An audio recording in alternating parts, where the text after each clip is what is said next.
receber hoje nosso José Renato Amorim, escritor e poeta, já agradecendo de antemão o seu aceite, a sua participação. Ele vai falar sobre o tema Poesia, a carcaça da alma. José Renato, a casa é sua, muito obrigado, tá bom? Lá da Leia JF, fizemos aqui um sarau de poesia.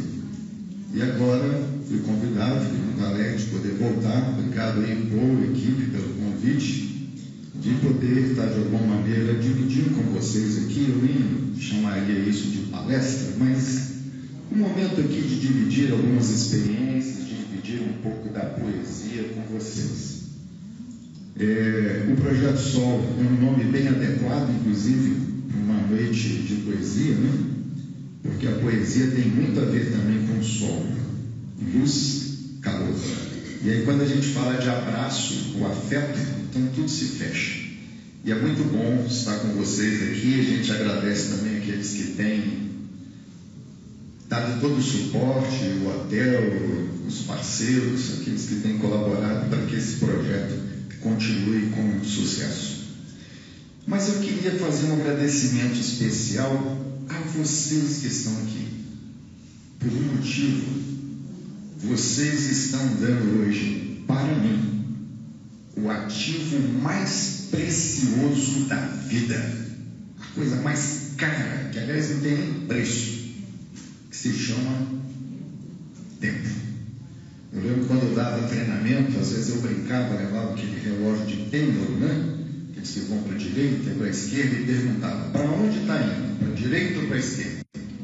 E eu pergunto para vocês, para onde que vai o relógio de pêndulo? Ele vai da direita para a esquerda ou da esquerda para a direita? Na verdade, ele só vai para frente, porque o tempo nunca anda para trás. Por isso é que o minuto que passou, passou, a gente não pega mais. E é por isso que é tão precioso isso que vocês estão me dando aqui, tempo para me ouvir. E em contrapartida desse tempo precioso, eu vou me empenhar para fazer o meu melhor, de maneira que ao fim a gente esteja indo para casa, espero aí com boas sementes para cuidar da nossa alma. Enfim, o tema que nós vamos conversar aqui, ele é um tema que me é muito caro. Eu sou um produtor e um consumidor de poesia. E quero deixar claro que o meu lugar de fala aqui hoje, embora a gente vai falar de poesia, de emoção, o meu lugar de fala aqui não é como um profissional de saúde, porque não sou. Mas eu vou falar aqui como escritor e como poeta e dessa experiência de associar, de lidar com a poesia e com a emoção. O tema, como foi dito aqui, esse tema gostoso, prazeroso para mim, caro para mim, é a poesia. Mas a poesia com essa relação de fazer catarse, ou seja, a capacidade que a poesia tem de botar os bichos para fora, de limpar, de purificar, de arrancar dentro de nós algumas coisas que incomodam, de arrancar algumas sujeiras que às vezes ficam impregnadas na nossa alma, no nosso coração, na nossa mente e que refletem na nossa vida, inclusive de uma forma que trazem, se manifestam muitas doenças. E eu quero começar com esse dado aqui, que diz assim, o que está ali? Nos 2 últimos anos, os medicamentos para a saúde mental, eles aumentaram 18,6%, quase 20%. 74% de antidepressivos e 26% de ansiolítico. E 470 mil pessoas foram afastadas por problemas mentais pelo INSS. Essa estatística, você está falando consumo. Esses dados foram extraídos do site do Conselho Federal de Farmácia desse ano ainda. Se eu não me engano, são dados de março, salvo engano. E aí, quando a gente vê isso aqui, a gente pega esse dado o diagnóstico que fica muito claro é o seguinte: a nossa espécie, nós homens, estamos emocionalmente muito doentes. Há pessoas que dizem que a pandemia aumentou, eu acho, aí já é uma percepção, é o achômetro, que a pandemia apenas jogou luz, né? A gente de repente deu mais atenção para algumas coisas que estavam assim apagadas. Mas a grande verdade é que o homem está emocionalmente doente e ele dá esses sinais de doença a cada dia. Se eu perguntar aqui para aqueles que estão aqui, você conhece alguém com problema de depressão, alguém com problema de ansiedade, alguém com algum transtorno? Na mesma hora você vai lembrar.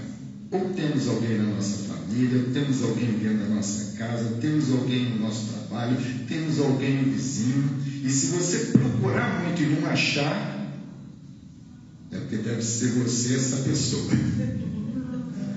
O fato é que nós estamos convivendo com isso. Não é nenhuma surpresa se aqui muitos estiverem, e não há nada de errado nisso, tiveram que recorrer, inclusive, a um tratamento, a um remédio, porque isso é absolutamente necessário dentro de muitas circunstâncias da nossa vida.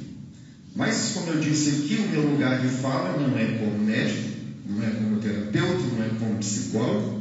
Se é alguém que faz terapia, eu fiz durante 8 anos. Não estou fazendo agora, mas fiz durante 8 anos. São coisas que são necessárias, positivas e muito boas para a nossa saúde mental.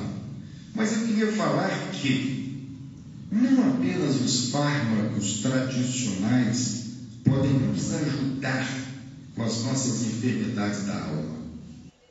Há coisas, há dores que podem ser resolvidas não com receitas simplesmente, mas também com poesia.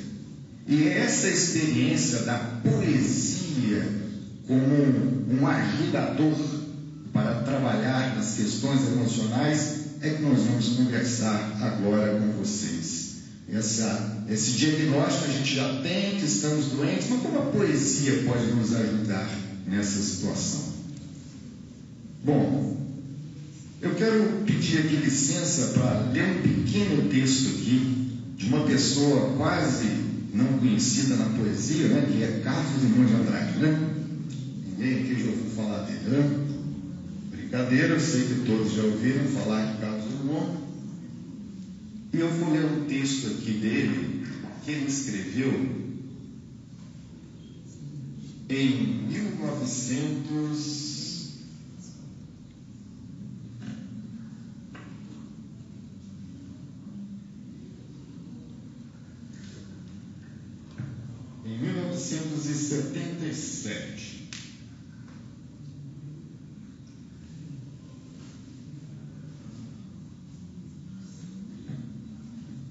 Vamos lá, que eu desmarquei ele aqui quando eu puxei, só um minuto.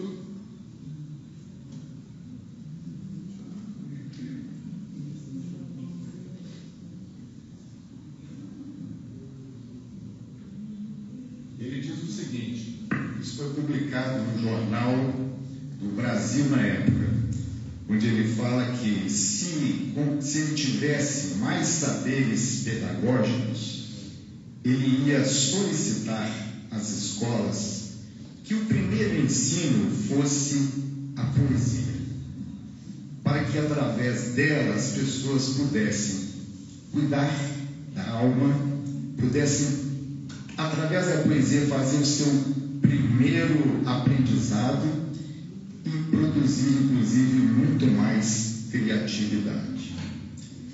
A gente costuma brincar e dizer que um homem criativo, o adulto criativo, é a criança que sobreviveu, né? E nessa época, em 77, Drummond estava com essa preocupação de que estava sendo subtraído da criança, que é a base onde é formada muita coisa, essa oportunidade de ter contato com a poesia. Porque a poesia nos ajuda a tratar das nossas emoções, mas mais do que isso também, a poesia nos ajuda a ficar criativos. E criatividade não é só criatividade artística. criatividade é a condição que a gente desenvolve para achar solução diferente para os problemas. Às vezes a gente precisa, o fulano é muito criativo, não é porque ele fez uma obra de arte, mas porque ele conseguiu encontrar uma solução para um determinado problema. Vivemos essa crise porque a poesia está sendo tirada da nossa vida. O homem se embruteceu muito. E a poesia foi sendo retirada da escola, sendo retirada da vida, sendo retirada do nosso dia a dia. E já depois de mais de 30 anos de Drummond ter dito isso, no ano lá de 2007, salvo engano, um outro estudioso chamado Helder Pinheiro, ele escreveu para as escolas, um livro que é para a escola, e ele diz que dos fazeres pedagógicos, a poesia é aquela que tem o menor prestígio dentro da escola. Ou seja, a gente está vendo uma crise poética no sentido de que a poesia começa a ser desprezada na escola, começa a ser desprezada na juventude, e ela não faz parte da nossa vida. Uma das coisas que eu faço também, especialmente depois que me aposentei, é escrever para crianças. Eu fiz uma pós-graduação, depois de aposentado, em literatura infantil e juvenil. Esse aqui é um livro que eu escrevi, chama João Camaleão, um livro que trabalha cor, poesia e emoção. Mas aqui atrás tem uma frase de Allan Camargo que diz o seguinte: se nós, adultos, já desistimos de uma visão poética da existência, não temos o direito de negá-las às crianças. Além de outros, é um dever estético das famílias, da escola, e eu vou acrescentar aqui hoje, e dos participantes do Projeto Sol, apresentar o mundo poético das palavras para as crianças. Allan Camargo é um gaúcho, e tem um estudo dele, onde ele chama atenção para uma coisa que ele chama de déficit emocional, afetivo, que acontece nas crianças em função da falta da poesia. Ele faz um estudo, um ensaio sobre isso. Menos poesia nas crianças, déficit emocional para elas. E aí você começa a ver crianças que amam muito mais as coisas do que as pessoas, muito mais ligadas à tecnologia do que às emoções. Mas aí, alguém pode dizer assim: você está sendo muito romântico, você está sendo muito Pierre, falando esse negócio de poesia de criança. Mas eu quero dar uma notícia para vocês aqui, talvez decepcione, né? Eu estou falando aqui como fui apresentado como poeta, mas a minha primeira formação é Direito. E depois eu fiz uma pós-graduação na área de depósito bancário. Fiquei 30 anos no mercado financeiro bancário. Mas lá, eu costumava citar para o grupo que trabalhava comigo, as equipes que trabalhavam comigo, eu costumava citar aquele cara ali, John Naisbitt. Ele escreveu um livro que as pessoas gostam muito nessa área de negócios, que chama Líder Futuro. E ele tem um momento que ele diz assim: quanto mais tecnologia, ele é um cara do mundo corporativo, das empresas, ele diz: quanto mais a gente tem de tecnologia, ou seja, à medida que a ciência vai desenvolvendo, que a tecnologia vai evoluindo, ele diz assim, mais nós precisamos dos poetas. E isso dito por um cara de grandes corporações, de vivência no mundo financeiro. E ele disse, inclusive, que a perda do amor, do contato com a arte, o gosto pela arte, pela poesia, é um pouco que abrir mão da felicidade. Ainda que a felicidade, né, como disse o nosso grande escritor, às vezes ela vem em momentos de descuido, mas quando a gente tira a poesia, a gente acaba perdendo oportunidades de viver momentos felizes com mais intensidade. Bom, se estamos diante dessa crise de poesia, e se por isso a nossa alma fica um pouco doente, eu quero que primeiro abrir aqui um parênteses, né? Porque a gente está falando de poesia, e é claro que nós não vamos aprofundar em conceito de poesia, até porque isso é muito difícil, né? Definir poesia é igual definir arte, é muito difícil. Mas a poesia está nesse ambiente, a poesia está na escrita, nos poemas, a poesia pode estar numa tela de arte, a poesia está na música, a poesia está em muitos lugares. Mas o grande poeta Manuel Bandeira, certa vez, ele teve que escrever um livro e ele se viu num grande aperto, porque ele tinha que definir o que era poesia. Imagina, se Bandeira tem dificuldade de definir poesia, imagina eu para definir poesia para vocês aqui. E ele foi pesquisar para colocar no livro, e ele colocou assim lá no livro, que poesia é uma força que atua de maneira divina e inapreendida, além e acima da consciência. E ele foi buscar isso um poeta e filósofo alemão chamado Schiller. Olha que coisa, ele colocou então que a poesia tem como uma força divina, é algo que sai da nossa razão, que tem, portanto, um poder sobrenatural. Meio que não dá para explicar muito, mas a poesia mexe com a gente. Isso a gente pode afirmar. Eu me lembro da última vez que eu estive aqui, eu encontrei um conterrâneo, acho que ele não está aqui hoje. Se tivesse, né, seria até bom. Mas eu falava, nós estávamos lembrando algumas coisas do nosso passado, e eu tive um professor, lá na minha 6ª série, e deu aula de poesia para nós. Naquela época, a gente estudava poesia na escola, pintava sílaba poética, sabia o que era o soneto, uma trova, etc. E eu lembro que um dia ele chegou lá e disse assim: hoje eu vou falar para vocês sobre aliteração. E ele recitou: vozes veladas, veludosas vozes, volúpias dos violões, vozes veladas, vagam nos velhos vórtices velozes dos ventos, vivas vãs vulgarizadas. Eu não entendi patavira, mas aquilo mexeu comigo. Eu disse: que coisa mágica que tem isso, né? Até hoje eu sei muita coisa, sonetos de cor eu sei que eu aprendi naquela época, porque de alguma maneira a poesia mexeu comigo ali, tocou algumas coisas, despertou algumas coisas. A poesia tem um pouco dessa magia.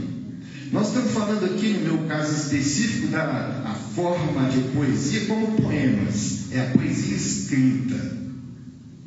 E trabalhar com poesia, na verdade, escrita, é trabalhar com a palavra. É você dar forma à palavra, dar ritmo à palavra, é a respiração entre as palavras. Quando alguém declama, às vezes você vê, né?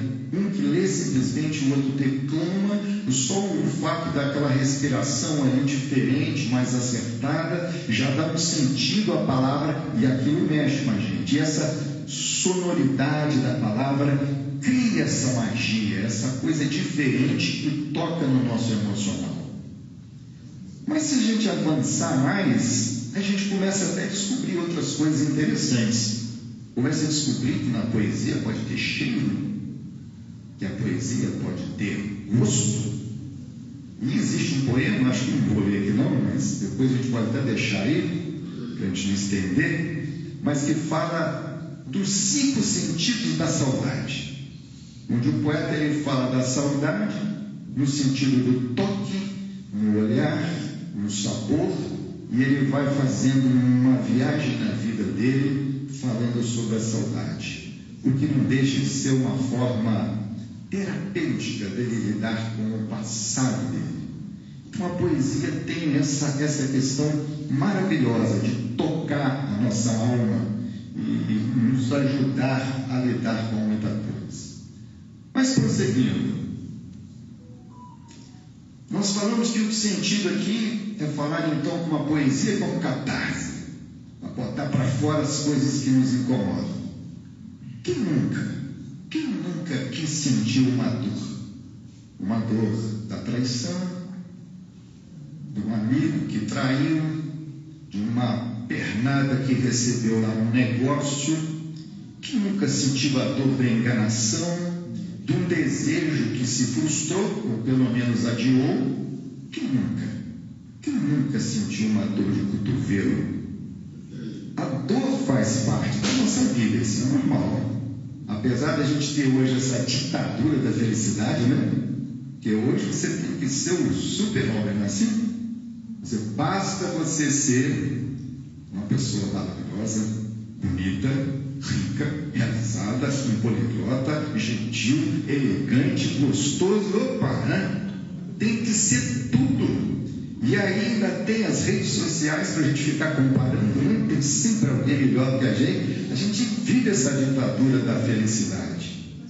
E aí, por isso é que eu quero chamar para essa nossa conversa um cara que já morreu, mas que deixou um legado para a gente muito bacana, que é o Rubem Alves. Opa! Rubem Alves.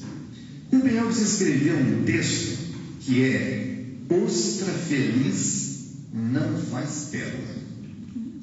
Acho que todo mundo aqui deve lembrar, senão eu vou relembrar. Lá da escola, o que acontece com a ostra? A ostra está lá no mar, na vida dela lá tranquila, de boa, e de repente entra um corpo estranho, um pedaço de pedra, um grão de areia, e aquilo vai para o interior da ostra e começa a machucar a ostra. E o que ela faz? Para que ela se veja livre daquela dor interna, daquela coisa que incomoda, começa um processo bioquímico ali e vai encapsulando aquela pedra para parar de machucar ela. E é exatamente o trabalho da poesia na nossa vida. A gente está aí vivendo, de repente entra uma coisa em nós que nos incomoda. Um luto, uma perda, às vezes nem é diretamente conosco, mas nos incomoda, é uma injustiça, é uma manifestação de preconceito, é uma mentira, alguém foi afetado e aquilo nos incomoda. E uma das formas da gente lidar com isso, com esse incômodo, com esse machucado interno, é a poesia. Eu fico pensando, tem algumas coisas que Cecília Meirelles escreveu, profundamente angustiada, e ela julgou aquilo para a escrita. Fico pensando num Van Gogh, né? Debilitado emocionalmente, doente mentalmente, julgando um pouco da sua dor nas telas. Beethoven fazendo composições. Então é você transformar esse incômodo, essa coisa que machuca a alma, que afeta os nossos sentimentos, e você criar uma pérola. Foi isso que Rubem Alves quis ensinar nesse texto. E há muitas maneiras da gente lidar com a dor. Eu sempre gostei de escrever e tive as minhas primeiras experiências literárias, posso dizer assim, bem garoto ainda. Quando eu tinha 10 anos de idade, não para 10 anos, eu ganhei um prêmio. Foi o primeiro lugar na minha cidade, uma redação, ganhei dinheiro, fiquei prosa, agora só não. Mas aí depois isso ficou adormecido, como acontece com muitos de nós. A vida não é linha reta, né? Tem lombada, tem curva, e eu acabei indo para outros lados e a literatura ficou lá esquecida. Às vezes brincava, escrevia alguma coisa, e um dia eu fiz uma brincadeira em casa com os meus filhos. Escrevi uma historinha, que o meu filho mais velho era moreno, e eu falava que ele era o feijão. O mais velho era o clarinho, eu falava que era o arroz. E aconteceu o quê? Esse meu filho, aos 18 anos de idade, ele faleceu. Um acidente de automóvel. Hoje eu consigo falar isso, na época foi extremamente doloroso. Dei um beijo nele no sábado, de manhã, e no domingo recebi uma ligação do acidente, bastante traumático, ainda ficar lá porque foi projetado no Rio, né? Fiquei lá com o bombeiro, com a polícia, até resgatar o corpo. Foi péssimo. E uma das formas de lidar com essa dor foi escrita, porque já tinha passado algum tempo, a família continuava deprimida, o que é natural, a gente não podia contar com aquilo, imaginar que ia acontecer, e uma das coisas que me ajudou muito foi a poesia. Eu escrevi esse negócio aqui, 1, 2, feijão com arroz.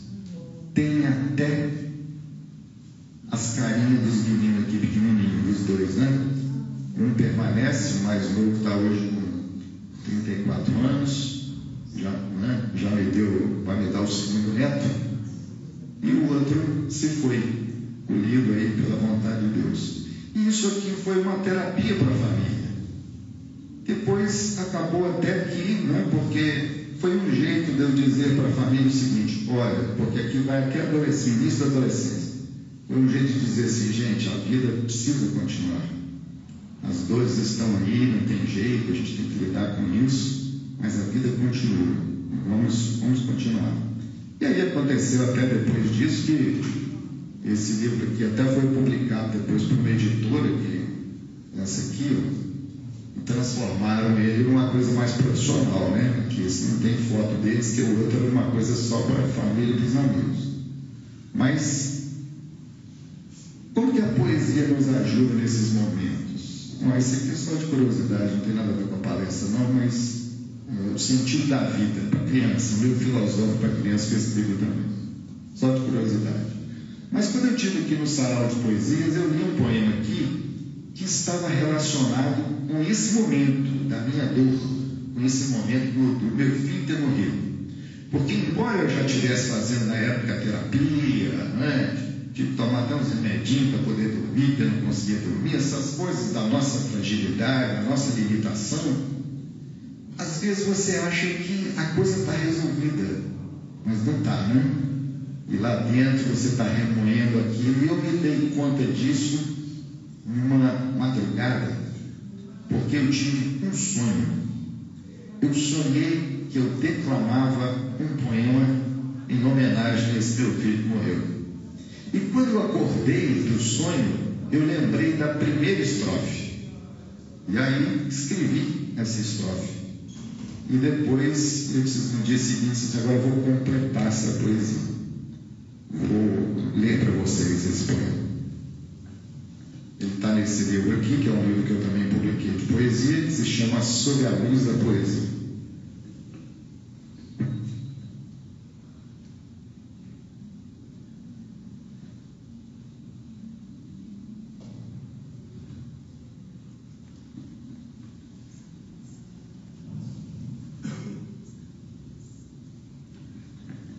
Um acidente foi em outubro, ele morreu em outubro.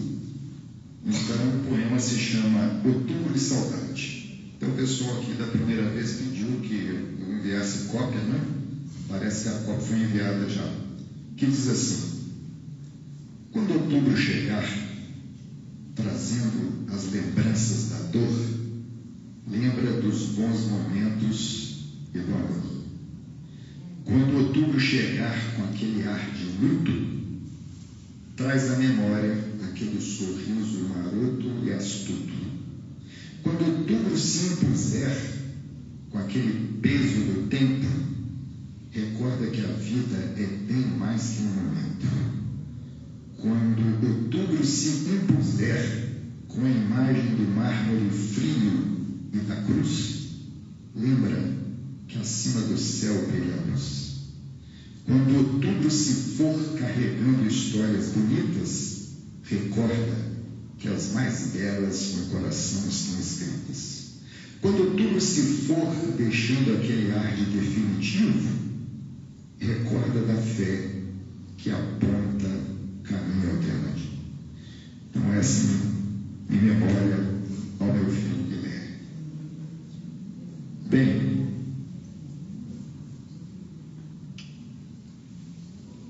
há certas situações que não vou ler aqui também, até poderia, eu me lembrei que agora que eu falei que às vezes é uma coisa que mexe com a gente e outras é com quem está em volta.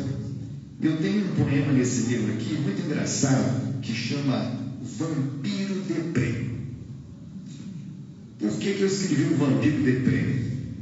Eu estava com um grupo num café que estava tendo uma transmissão online, igual está tendo aqui hoje, e uma das pessoas que foi entrevistadas lá era um médico, e num determinado momento ele falou assim: eu tive um momento na vida que eu fiquei muito depressivo. E aí eu estava do lado, até com uma pessoa que eu sei que já veio aqui, uma amigona minha que já veio aqui algumas vezes, que é a Rosângela Rossi. E aí nós nos cutucamos, mas que bom ele como médico falar isso, que ele enfrentou a depressão, né? Porque tem gente que quer esconder, e ele dizer isso. E como ele gosta de escrever sobre vampiros, eu cheguei em casa e escrevi um poema que chama Vampiro Deprê. Mas ele conta a história, né? O vampiro falando que ele gostava muito de voar como morcego, não sei o quê, mas naquele dia ele só queria ficar na tumba dele, no caixão. Que ele pensava na jugular, que o dente dele até escapava, mas naquele dia ele queria ficar quietinho lá na cama. E no final ele chega à conclusão que ele era apenas um vampiro que a depressão alcançou, para mostrar que nem os vampiros estavam livres da depressão. Portanto, a poesia é aquilo que nos afeta, mas pode ser uma coisa que afeta aquele que está em volta de nós, e a gente trata isso também com a poesia. Mas vejam bem, há 3 coisas aqui especiais que eu queria falar com vocês desse benefício da poesia em relação aos nossos sentimentos. Uma delas é que a poesia nos ajuda a dar nome para aquilo que às vezes nos devora e a gente nem sabe que nome que dá. Você tem aquela coisa que incomoda, o peito está apertando, como diz o mineiro, né? Aquela dor que faz que para, mas não para. E aí você toma aquele remédio que faz que cura, mas não cura. É aquela coisa que você não sabe definir, mas incomoda. E até nisso a poesia nos ajuda. Quer ver? Vamos ler aqui então, desse mesmo livro aqui, tem um aqui na página 47 que fala disso.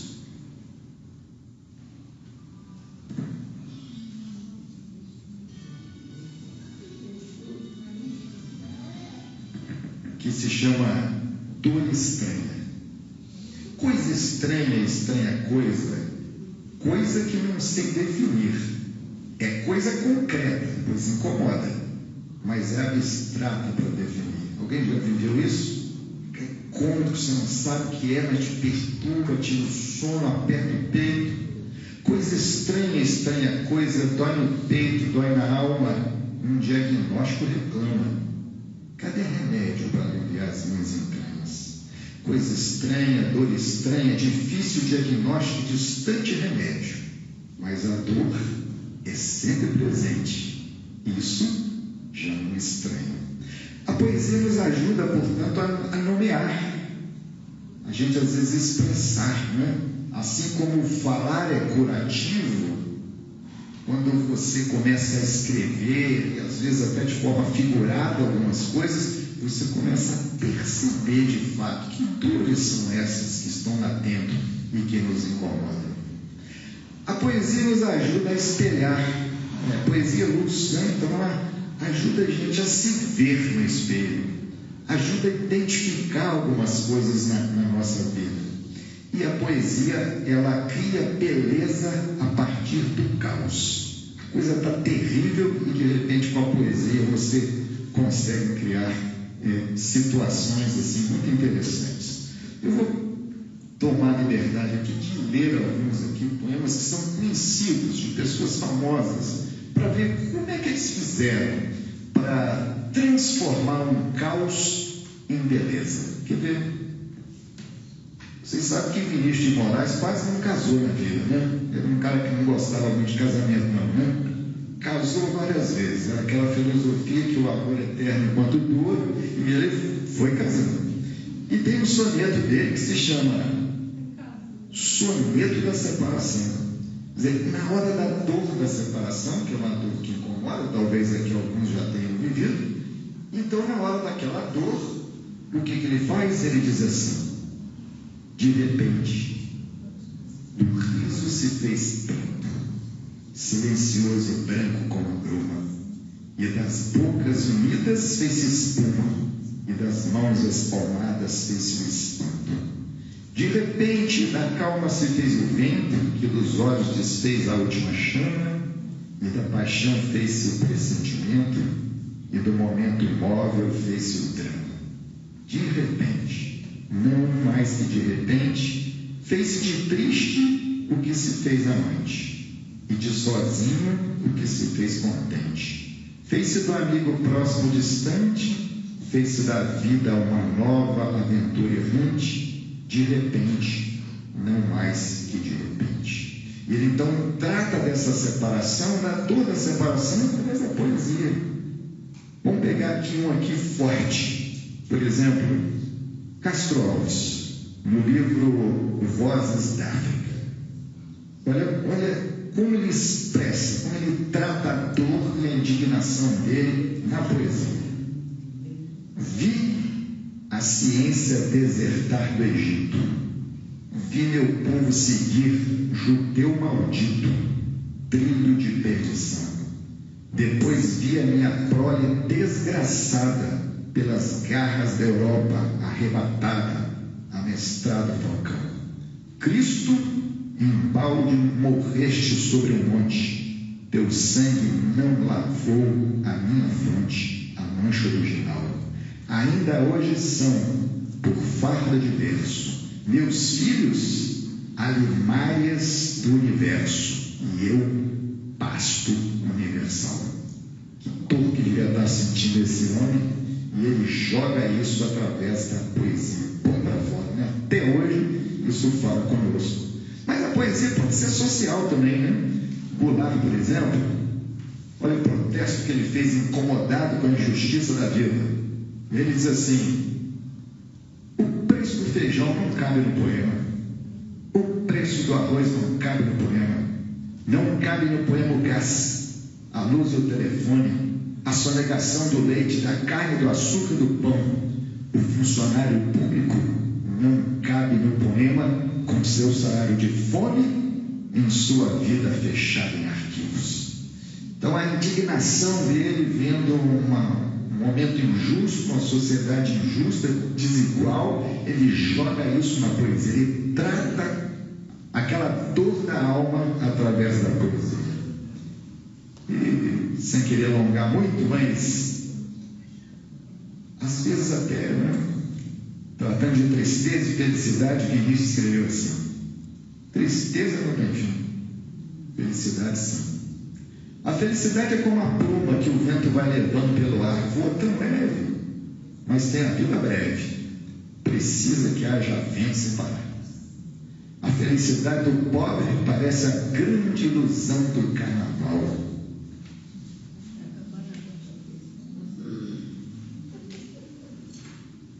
A gente trabalha o ano inteiro por um momento de sonho para fazer a fantasia de rei, de pirata ou de jardineira. Tudo se acaba na quarta-feira. Tristeza não tem fim, felicidade sim. São tantos poemas, né? Não vou continuar aqui, não tem uma lista enorme aqui, mas tanta coisa boa, onde o poeta descobriu isso, que ele pode aliviar essa dor escrevendo com poesia, ele pode jogar isso para fora. E seguindo aqui,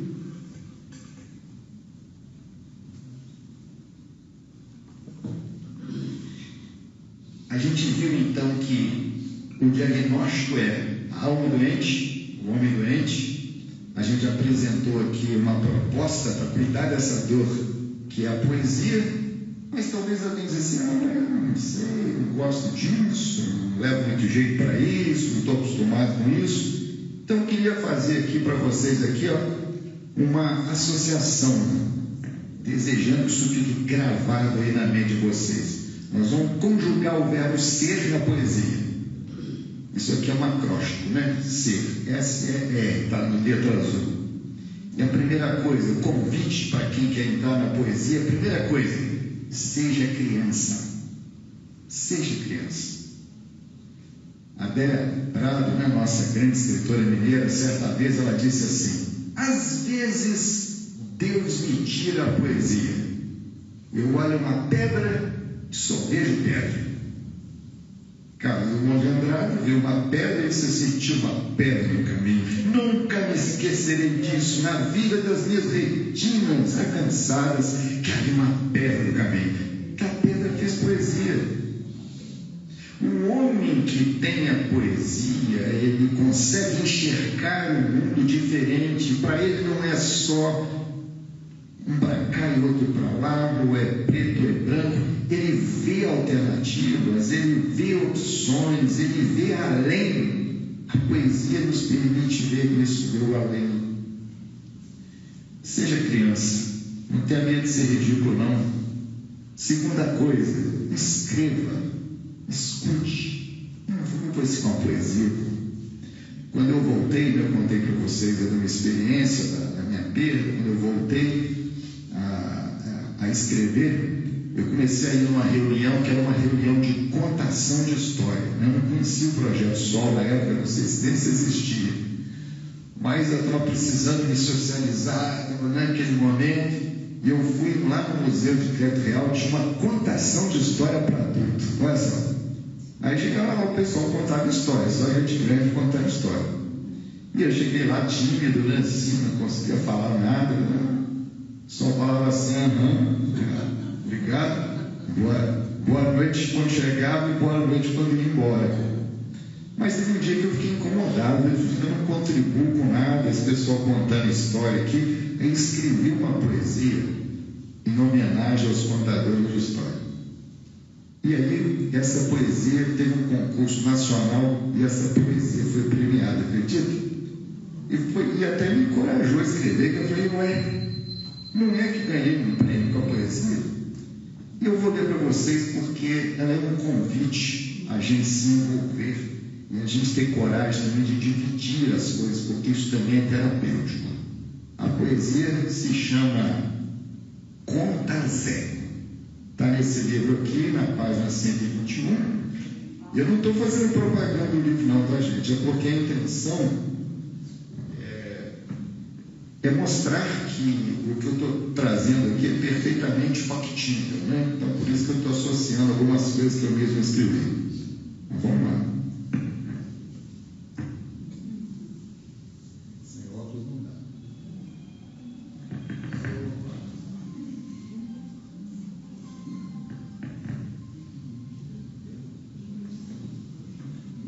Conta Zé. Diz assim. Conta Zé, porque quem conta, encanta. A história é processo de alquimia e o contador, o alquimista da alma. Conta a história que é triste, não importa. A tristeza da sua história é esperança promovida a tempo. Conta a história que é sem graça, não importa. Ela será bálsamo para o coração ferido e a mente esgotada. Conta, Zé.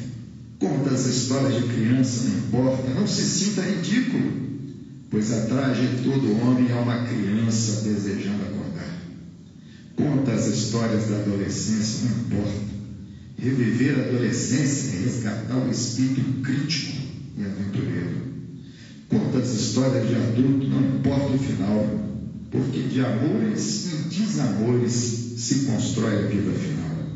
E quem aprende ouvindo, construirá a sua história com mais leveza.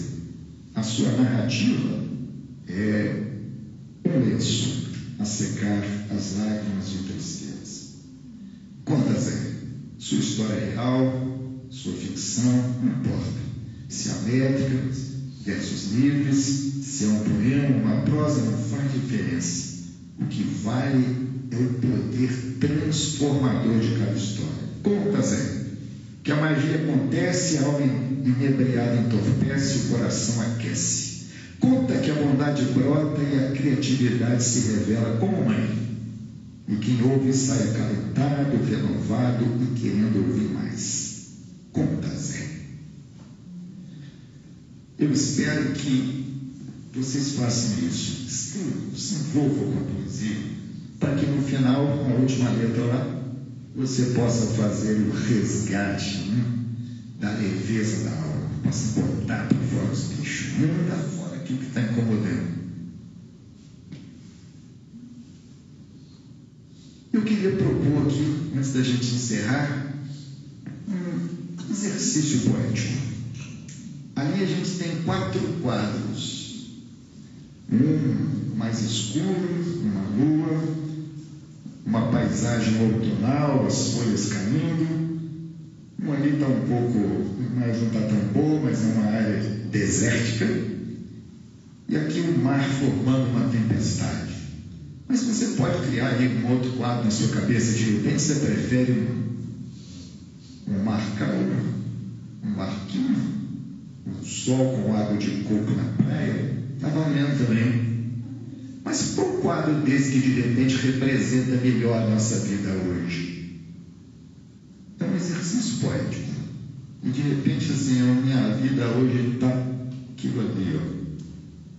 Eu me vejo assim, eu olho para dentro, me vejo num deserto, sozinho. Eu olho para um lado a areia, olho para o outro a areia, olho para trás a areia, olho para frente a areia, não vejo vida, não vejo nada. Se é assim, que nome você daria para esse quadro, para essa sua poesia? Solidão? Solidão e deserto. Solidão e deserto? Eu no deserto? Vida árida? Que nome a gente daria? E se você tivesse ali naquela noite ali, pouca luz, escuridão, ou você colocaria um pouco de luz no teu caminho, melhor a lua do que nada? Que nome nós vamos dar? Imagina, leva como dever de casa um quadro, banho de lua, um nome bem poético. Luar solitário. Luar solitário. E aí depois que você der o nome, escreva alguma coisa, sem preocupação se vai estar bonito, não é isso não. Mas joga um pouquinho seu aí, né? Luar solitário, estou aqui sozinho, não tem ninguém, né? E não sei o que, escreve e daqui a pouco você está botando para fora aquilo ali. Fica aí essa sugestão desse dever de casa. E para a gente concluir aqui, o nosso samba já vai começar, um gigante. Para a gente concluir aqui, eu queria recapitular isso aqui, gente. A poesia não elimina todo o nosso sofrimento. Não estamos aqui apresentando uma fórmula mágica. Cara, agora eu vou resolver tudo com poesia. Mas ela pode não resolver, mas ela consola e ela ressignifica alguns momentos da nossa vida. Poesia não é só expressão artística e literária, e levem isso para vocês, mas é também remédio para a alma. Vamos tomar poesia para botar esses bichos para fora, vamos fazer esse expurgo, porque vida sem poesia é dor sem anestesia. Até rimou sem querer, né? É dor sem anestesia. Poesia alivia, ajuda a gente a caminhar de uma forma mais leve. Eu falei do livro Trevisan, e tem aqui uma coisa dele aqui, ó. Todo lixo do mundo pode ser reciclado com poesia. Ser poeta é transformar também o lixo interior que às vezes a gente acumula, né? Vai deixando aquelas coisas crescendo lá dentro, mas a poesia pode fazer a gente reciclar isso, esses sentimentos ruins que às vezes vem, e faz dele adubo para plantar coisas boas e produzir coisas boas dentro de nós. Eu termino aqui agradecendo mais uma vez esse momento, essa oportunidade de estar dividindo com vocês aqui não só poesia, mas um pouquinho da minha história. E que a vida de vocês tenha poesia, que a poesia seja esse bálsamo, seja esse um pouco de alívio para a vida de vocês. Gente, muitíssimo obrigado. Muito obrigado mais uma vez. E esperamos que a poesia dê continuidade através do